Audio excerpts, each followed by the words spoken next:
Donc ça fait 10 ans et ça va quoi pour puisque dans la province qui est à passe faut que nous surtout ceux qui moi là qui ne passe pas batinda awa osomba omitangi si yo moko pour ani ne sai omitangi ça mo apara ba ma kokite to nengeni na kana kisa awa ceux qui possibilité ça na kuma ngata conducteur na c'est ça on peut tuer donc on doit soutenir nga azati à part moi dans nos années à 5 ans oza susu na baleki mi balozo tangi sakala musala ozo sala oyo ndaka yango isanga ya bukana wow donc banyatinga pa bakulunga voilà bayani ba 12h na rai lobby plusieurs fois lokutana dona ba mambo koya boleka na balabala batu bavandi akose ngo pe osele musala nkana ngwa krele compassion na tango loba bali bango bazebele nga na zanga mokali mwa loba pe zesite aboteli bakina la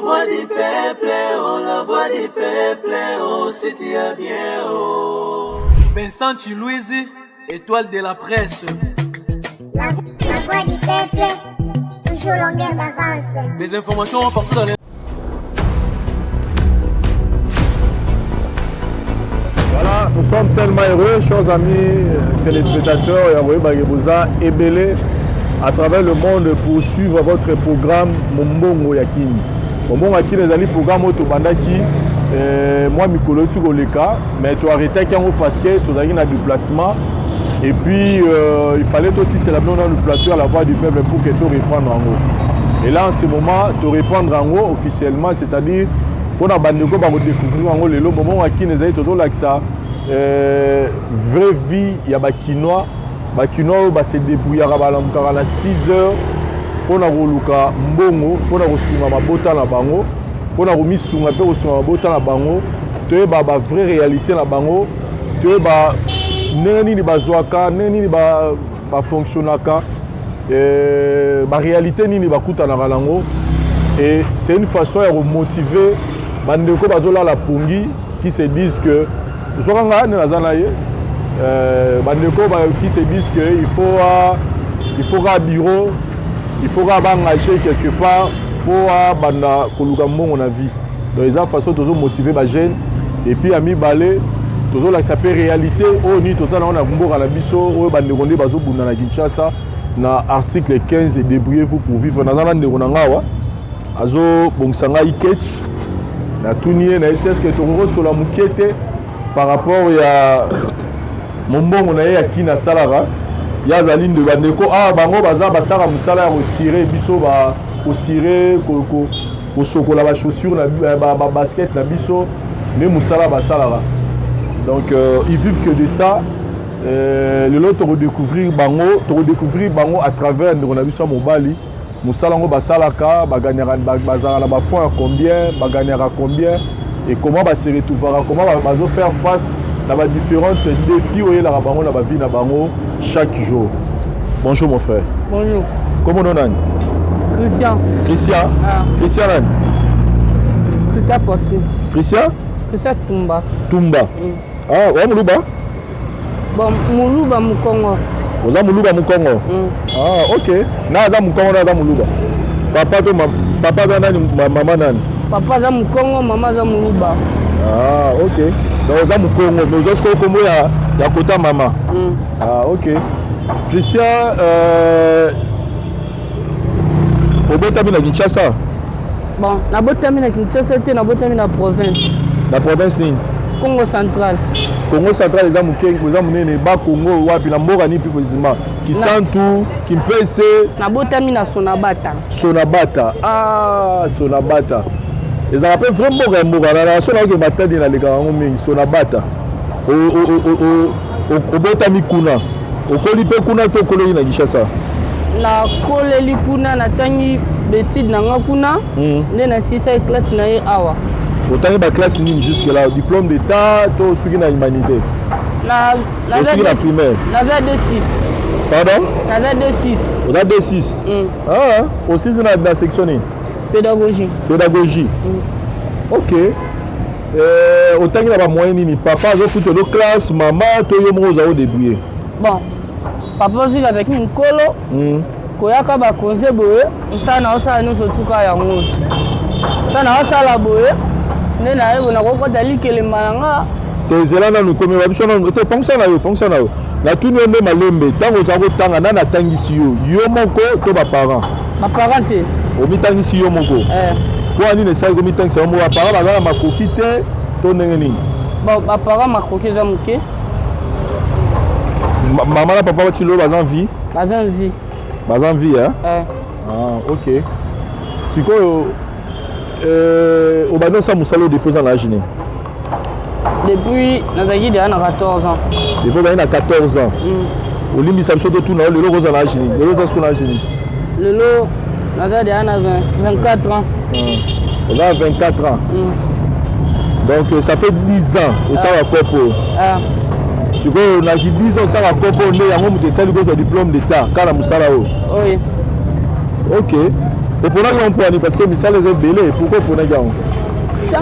Misala oyo nga na en fait na la côte ça au copo neni no bana on peut sur nous histoire na yo tangu na ekoze mutu ayaki na nga na Kinshasa na yaki na yo pera leki na biso tangu abandaki ko bima cop na ka ona bimi cop na yebaki te cop nini oyo azo bima jour moko to fanda na otala no boya jour moko to fanda ki na ndako asinga ote il faut to bima cop to kende botambo nde bimaki namoni azosomba babiloko oyo tosalela msala nde tobanda koya na ye namoni mpa asala msala namoni ka ndenge asala jour moko namoni nakokokisa une semaine naseta nga mpe fo sombelanga babiloko na nga na bando bimela aya kosombela babiloko oyo nga moko vike nayeba deya baplace ya kotambola nakomi kotambola nde na ye na mesani nga moko nga mpe nakomi kolakisa bato mosusu sala na bango. OK.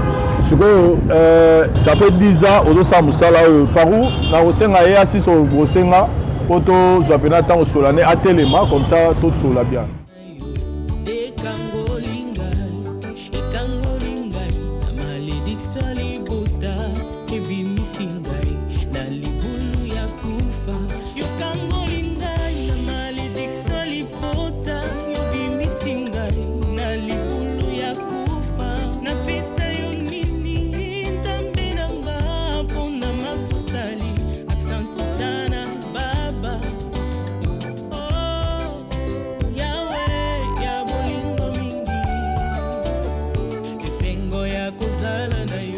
Voilà, Bandeko, Balandi, to Zana, frère Nabiso, rappelez ce combo.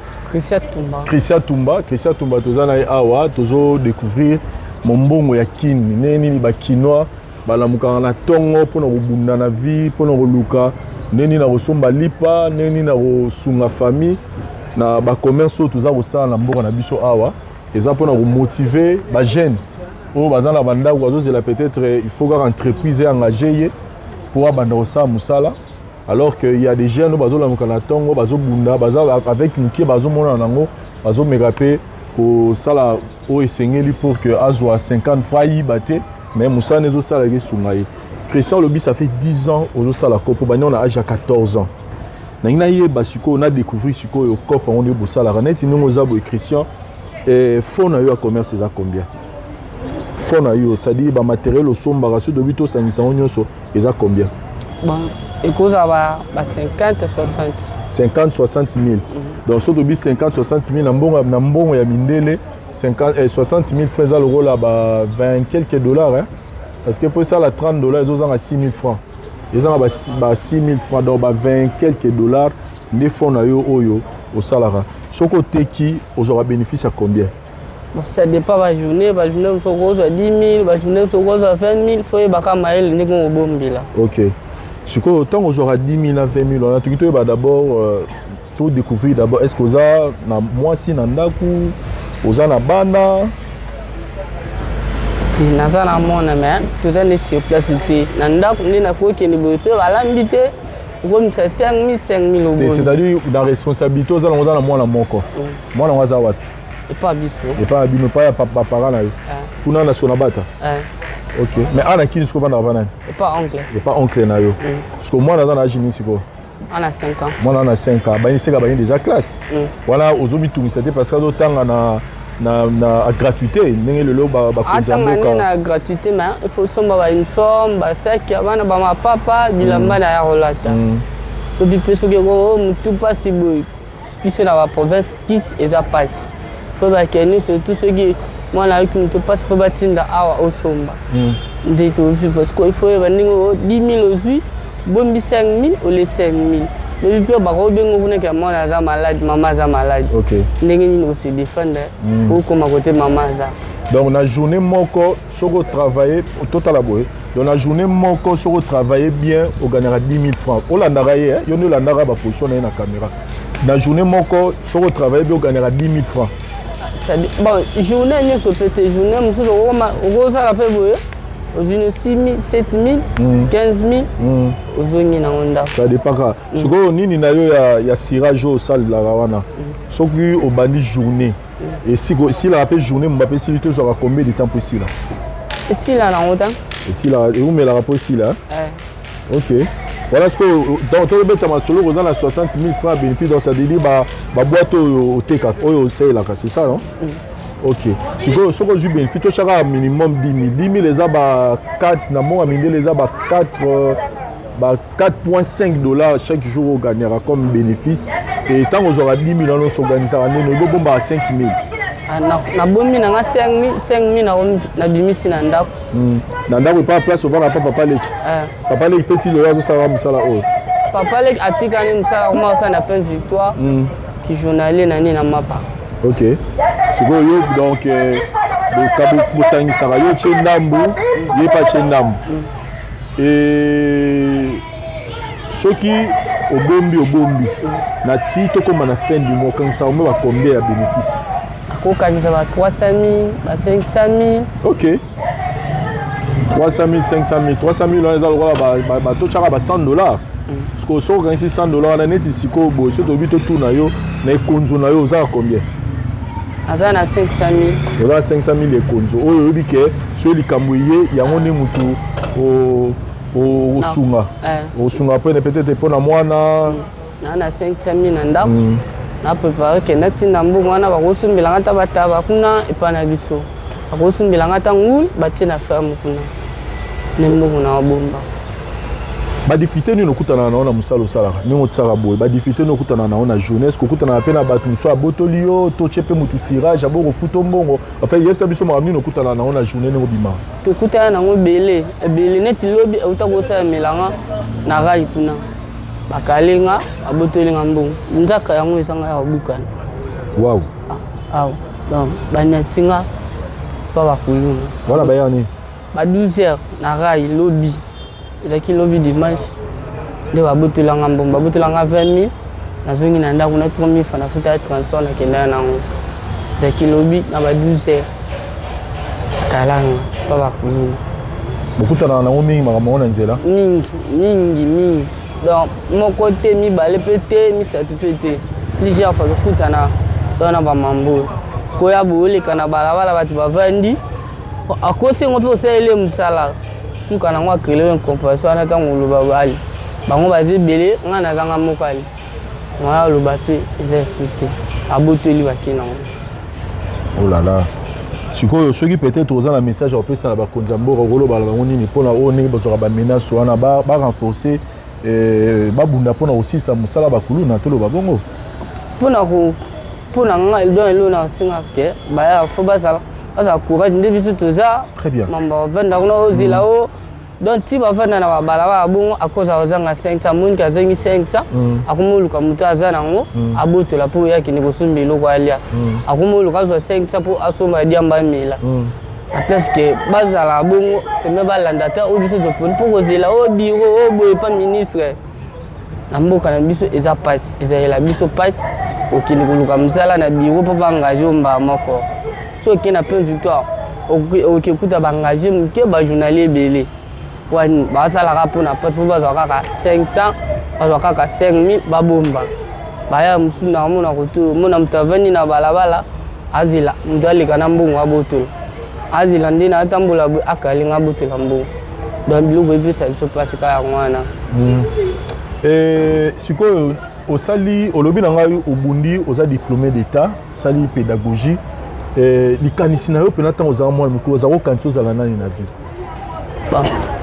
mposa na yo ezalaka ozala nani mposa nange ezalaka donc jour na banda kaniseke nakomata conducteur donc nayaka na kisasa awa soki possibilité eza nakoma nanga ata conducteur mais kisasa ngo mpe toye donc moto asoutenir nga aza te nde namoni ke kozela biloko wana epesanga reta semeke nga moko nabunda na malembe na oyo nabombaka nakoluka na bambongo nga moko nasala babiloko mosusu. mais sikoyo na oyo ozozwa wana soki baauto école ezali pourquoi pas ndenge ozwaka wana ozobomba ata mwa 10 000 moi 5 000 obomba oke kosinscrire yo mona na baauto école comme ça oyo kola kokuma parce que soki lelobi kokuma mutuka eza déjà musala munene oyebi ozanga musala te pourquoi pas osala bongo ke ozwanga mbongo ozobomba comme ça yo moko omitangisa na ndenge omitangisaki ti ozwa diplôme d'état pourquoi pas okoko continuer po futi mbongo na musala babénéfice ozwaka pour kosala auto école te nabandaki kotala na nsima vu ke papa koyo mikolo naza baleki mibale na nsima ya babasi lokwa papa akomozanga makoki atangisa bango semeke onga na babundana nasunga na bango batanga soki basisi kote bakomi naluka moye na réagi programme nanga onga na banda kokanisa na sala. ok donc au début d'abord on se sacrifier pour sunga baleki no basi parce que papa zoko kotangisa bango te ça c'est fort donc à part moi dans nos années à 5 ans oza susu na baleki mibale ozotangisa kala musala ozosala oyo moko kuta yaki congé tozani na ndako ya mwasi Glody. Oh, ça c'est fort Glody leki no mwasi ayi kutu congé donc soki konenga ye wana do fo yo ne faut sala sur rentrée scolaire na oyo aza na mboka na petit mwana no lisusu ça c'est fort sikoyo soki lelo moto moko amonani par exemple nde tosala émission boye tosala biso télé réalité na biso boye amonani oyo baninga sunga yo akosa eloni yo kosenga bon naosenga nanga apesanga mbongo te me apesanga mosala pour ke na banisunga ndeko nanga oyo baza na nsima donc so lelo ozwi mosala otika kosala mosala ki coordonné oyo ozosala yango mpo eloko mosusu osala eza te mais moi je t'encourage je te félicite parce que oboyi kozela moni kaka nde ozozwa ba 10 000 wana ba 5 000 wana déjà moi je t'encourage parce que eza na bato mosusu ero alai ne pongi na ndako aozela azwa mosala na entreprise mais yo moki ozozwa tu te bats pour que osunga libota lokwa ndeko no mpe koto tomoni ke alamuki na ntongo azobunda pour ke asunga eloko malamu mpena bozosala yango wana tokoencourage yo mais sikoyo soki peut-être bakonzi ya mboka batali émission koyebisa bango nini na secteur na bino est ce que bolinga mpe bino mpe basungaka bino peut-être na moi peut-être bapesi yo cirage peut-être baluki lo place moko boyo mpe ke osala parce que mosala azoba ezalaka te oyo ozosala déjà okoki mpo koduka mpe esika moko ya be bato bayaka kosesire pana okomona ngo mpe te mutu oyo apesaka biso liboso na 2016 André Kimbuta apesaka biso bakarton basirage bamabaya na campagne na ye tozwa mpe tosalelaka ngo esunga biso na babilo mosusu toyonga todepense tosalela ngo. Très bien, voilà, merci beaucoup na ozwala ngai yo ta mingi te je voulais juste kodécouvrir mosala ozosala une façon peut encourager mais la jeune mo balali pongi na ndako baobi baozela musala entreprise baozela ti mukolombo ke kokoma ndenge mo bazolinga po babando luka musala koyebisa bango nini parce que yo ozobunda ozotangisa baleki no mibale na mwana mwasi na moko yo ozela musala letal musala leto yana bato ebele batika bademande na bakompagnie na basociété ti lelo ezolia de aba ekedi aba 10 abareponda bango te ti lelo nga moko nde natika de CV nanga na Safrimes awa na limité ti lelo tokedi 3 yango babenganga depuis bazangaki akende tokobenga babenganga te koso na mipesa ke nazila kuna mbe na retire yawo nazila msala babenganga mbe na apini waleki nanga moya otangeza te Rwanda qui parle en anglais. Voilà.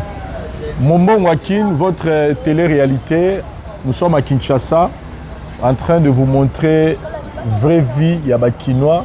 Olangwa erni na tongo. Banda ko perni. Na vanda na makala. Voilà makala. OK, makala mlo ba chim no pe makada mais Makadam les gens. Kuna foko longa pona ba mbute ko lamga 4h. On comme makoto so pe ba mbute Jésus binoté. On comme makoto ba 7h 8h on ce que tu as nini, c'est-à-dire fonctionnement de programme dans journaux ça la nini. Au kiti tant aux 8 transport à Makala, aux en Makala aux 8 transport au kiti la wapi. Na au kiti ana 24. Au kiti na 24. Jour musuporo kiti na bandal. Ce que tu as nini donc so kiti malamoko ba nino ka otambola to yo mo peut ça itinéraire au bitam sur le na itinéraire boye na ko fait explication nini no sala. Bon. Na rolo nga sona za Makala kuna.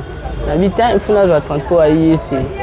Na ko ya pe na 24 ana na kiti na nga. Na biga ndi na kiti na 24 funa ko tana lingwala na ho kini komi na kin abani na nga ko tambola ti a pusani na mo bal kana nga boye na zungi zigida ko ngabi so bani musala normalement bana musala ba 7h so bani 7h na ti erni no 6h ndi na zabu na tiki na nga na mo kida na kenda donc bani da do posiko to za 15h donc ba heure na bino ya heure 15h déjà elo za soute hein bon elo ko zala na ngo bakate to banda ka ba bilo kwango ya ngo ya mono ko kuna peta ngo kini ok kuta ba ba vendon so komi na butu boye bat batele mana ba kulwa ne ba ebike bat ba to luka bazoya ya zana licheti éviter oya bonisi c'est mec ya ozonga avant mutu azomona ok donc so ozonga avant za pour éviter ba menace ya ba tama misala maboko ne to benga bango ok. Mais est-ce que vous avez rappelé un point stratégique où vous voyez que si on a quelqu'un où un client mine est-ce que l'université par exemple ni na l'académie na ba ISP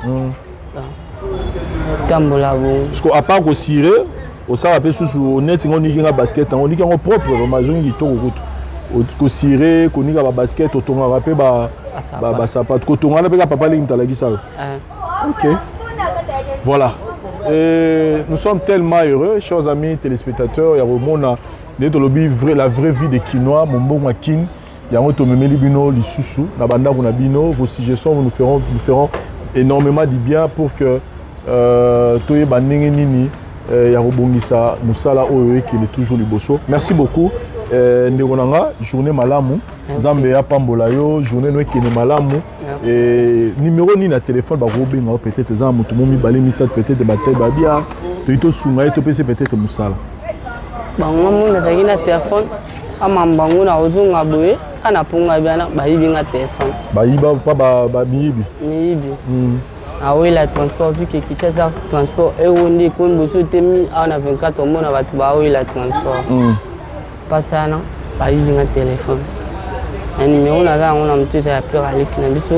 Pesango. So bien par aller, bien. Et pesa numéro 81 52 63 874.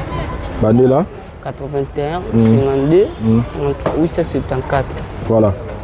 Les courageux, nous avons besoin de ça na awa, yene mututo préféra qui ko passer na moment lelo, on a otali sabino. Mon on est à Sarah na Kinshasa, comment il vit, comment il galère, comment il se retrouve. Une façon d'encourager aussi les autres, il y a emboîter le même pas, il y a la tongo pour nous sinon, merci na pause et ça on t'a soumis biso pour que bota le pays irano pour la réalisation. Tout le monde à une prochainement. Bye. Je suis docteur Pichutondele, pharmacien de formation. Je suis formé à l'université de Kinshasa à la faculté de pharmacie. Et puis je fais d'autres masters en transformation des agro-ressources à l'université Marien Ngouabi et au Canada en préparation de cosmétiques thérapeutiques naturelles. Et ce qui fait la différence du laboratoire CRMTA avec le tradi praticien, c'est que nos produits subissent différents tests, des tests toxicologiques et de tests des essais cliniques. C'est ce qui nous différencie des autres tradithérapeutes. Okay? Au CRMTA, nous produisons de médicaments à base de plantes médicinales et la spécificité, ce sont des plantes médicinales du Congo qui nous permettent d'obtenir ces différents produits que vous voyez. Et nous sommes situés sur l'avenue de l'université, numéro 123. La référence est l'arrêt Capella 2. Et là, vous demandez la centrale de distribution méamycine et diazostimule. Et nos numéros de contact sont affichés sur le bas de vos écrans. Au CRMTA, nous avons deux branches. Il y a la branche cosmétique et la branche médicaments. Dans le cosmétique, nous avons Dilsi au collagène pour le traitement de tampons, de rides, de cernes, de poches. Et on l'utilise avec son sérum et le savon. Nous avons Dilsi réparateur pour le traitement de boutons et de tout ce qui est problème au niveau de la peau. Ça répare votre peau. Et on l'utilise avec son sérum et son savon aussi. Vous pouvez associer le gel douche fait à base de papaye. Nous avons Dilsi cheveux, crème cheveux, qui favorise la repousse des cheveux abîmés pour les cheveux colorés. Ça retarde la repousse des cheveux blancs. Vous pouvez l'utiliser avec l'huile et son shampoing.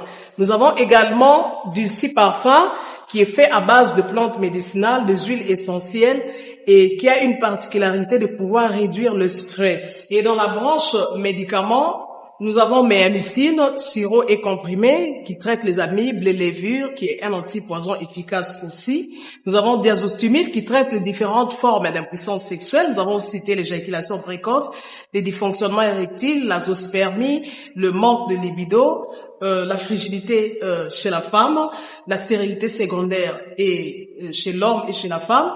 Nous avons Zinguinalis comprimé et Zinguinalis suppo qui traitent les différentes formes d'hémorroïdes internes et externes.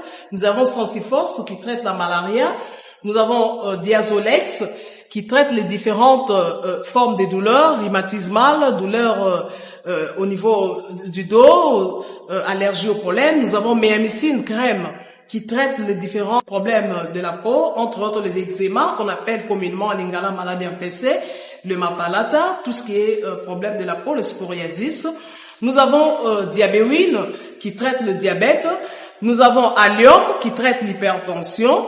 Nous avons la crème Borex pour rallonger et puis donner le volume au trésor familial ou à l'organe masculin.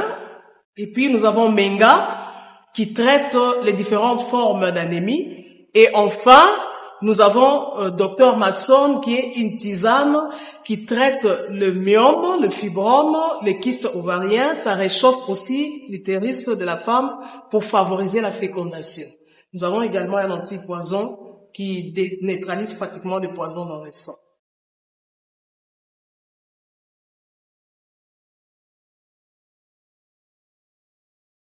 La voix du peuple, oh, la voix du peuple, oh, c'est bien, oh. Vincent Chilouise, étoile de la presse. La voix du peuple, toujours longueur d'avance. Les informations partout dans les... Nati, toko mana fin du mois, quand ça, on va combien de bénéfices?